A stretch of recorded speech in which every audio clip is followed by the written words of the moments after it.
Hello everyone and welcome to another Navis Novolite. I am now going to be moving on to the Corsair Eldar fleet list overview and ship reviews, and I wanted to do this video to give you an idea of, well, really a little bit of the history of the Corsair Eldar, how they play, why they play the way that they play, and a little bit of philosophy behind the actual fleets themselves.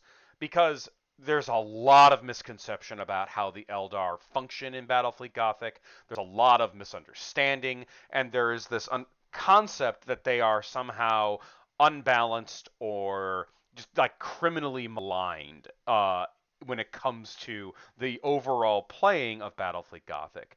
The Eldar were, interestingly enough, one of the very first fleets in the old Space Fleet game, and the result is a lot of the aesthetic of the old Space Fleet miniatures came into the Eldar later, specifically with their beautiful fish-like solar sail design.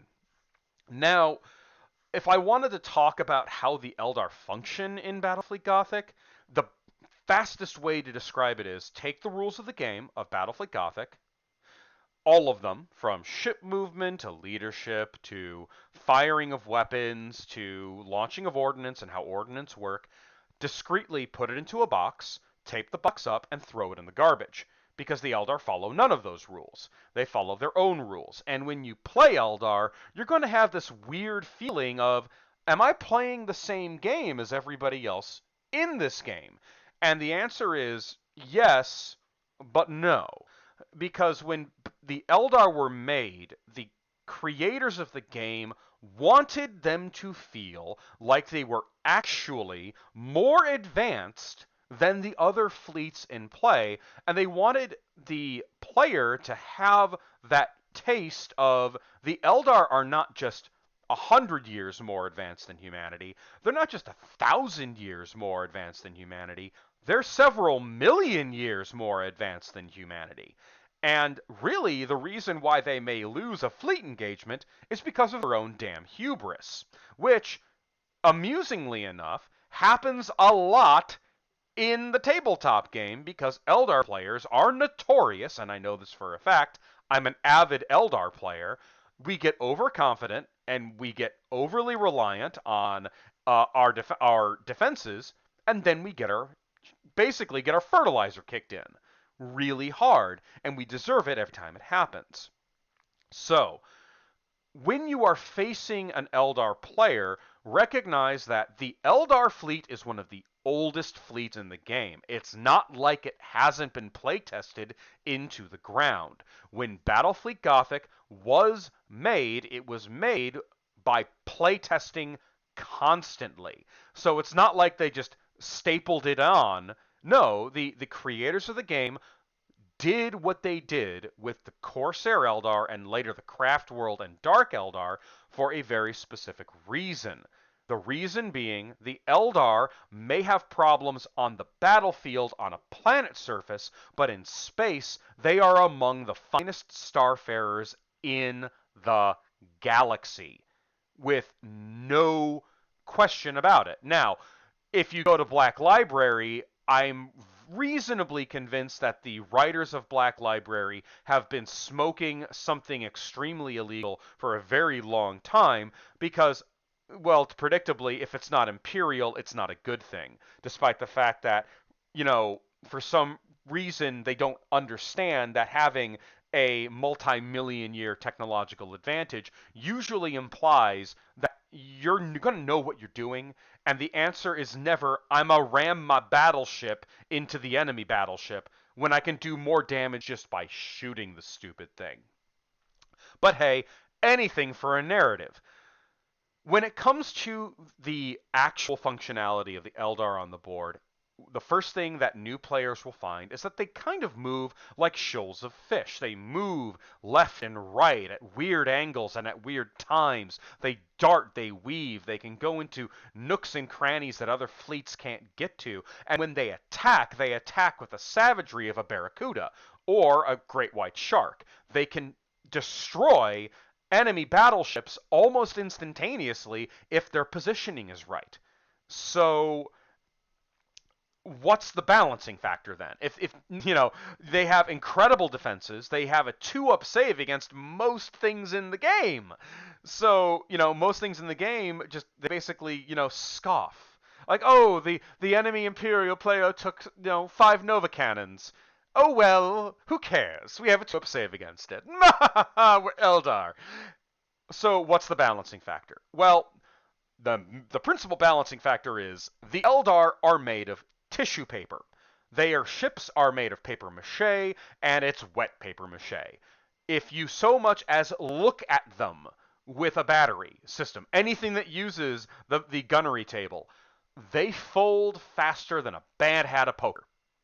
They have a really hard time. And their ships generally have 4-up armor, which means you're shooting them with weapons batteries and hitting like they're a lance.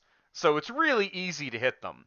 2, they don't have shields. What does that mean? It means if they move through a blast marker, and that includes, I will point out, gas clouds, if they fail their leadership, they will take damage on a roll of a 6.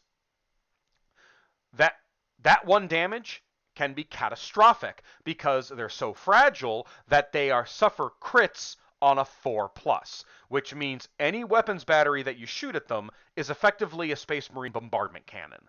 Now, that's bad for Space Marines because it means bombardment cannons really are not that useful because you might as well just shoot your weapons batteries at it. Now, the other weakness that they have is anything that can catch them. They're very fast. They move first in the movement phase and again in the ordnance phase. Anything that is too fast for them to get away from, like escorts or some light cruisers, or even some standard cruisers like the Chaos Slaughter, are a terrible risk to them. Which means if you are playing an effective Eldar player, the Eldar player will know exactly what to shoot first, namely long-range battery boats, escort squadrons, and particularly fast cruisers. All right? Now, if you really want to annoy a Eldar player and you play Imperial Navy, the humble Retribution battleship is a nightmare for them. Yeah, it doesn't have much in the way of weapons battery strength, but 60 centimeters on a platform that is durable will give them a headache. Now, the fleet itself also has a different points distribution than the rest of the fleets in the game. Generally speaking, your firepower is higher in your escorts and your durability is higher in your battleships. Point per point, your firepower is greater in escorts than it is in battleships. The Eldar take this to an extreme. The firepower is so heavily concentrated in their escort craft that people have foregone taking large cruiser vessels entirely because there's just so much firepower in their escorts. Now, that doesn't mean that there aren't reasons to take their cruisers or their battleships, but you don't need to. When I go onto their individual, escort craft, you'll understand why. Because a squadron of Aconites can cause insurmountable damage to anything in the game. Nothing doesn't fear the Aconite. The Hellbore, there's a lot of argument about the Hellbore, but I love the Hellbore because it has everything. Torpedoes, pulsar lances, weapons batteries, it can do anything. The humble little Hemlock has a bunch of pulsar lances in that squadron. And those do terrible things, but also the Nightshade, which has an overabundance of the incredibly effective Eldar Torpedo, which re-rolls to hit. They are ridiculously overpowered in their escort area. And as you move into their cruisers, what you're really paying for instead of more firepower is the ability to not die the moment the enemy looks at you with a funny look. Now, their light cruisers only have 4 hits, and their standard cruisers only have 6 hits, which means even if the enemy looks at you hard enough, you're still going to start becoming more useless. And at the core of that fleet is the gorgeous Voidstalker battleship. This is among the top 5 most powerful battleships in the game, primarily because, unlike the rest of the Eldar fleet, These weapon systems fire at 45 centimeters, and many of them fire fire left or right as well, which means it is a far more defensible platform. It's also expensive as hell, but we'll get onto that when we go onto the actual fleet. So, it is critically important if you are playing as Eldar or playing against Eldar to read the rules of the Eldar. Take the time, read the rules, understand them.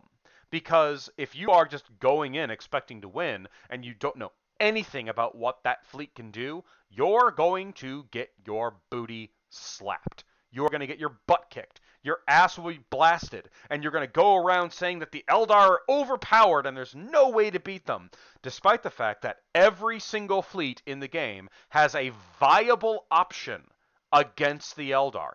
Even the fleets that are naturally weak against them, such as orcs or space marines.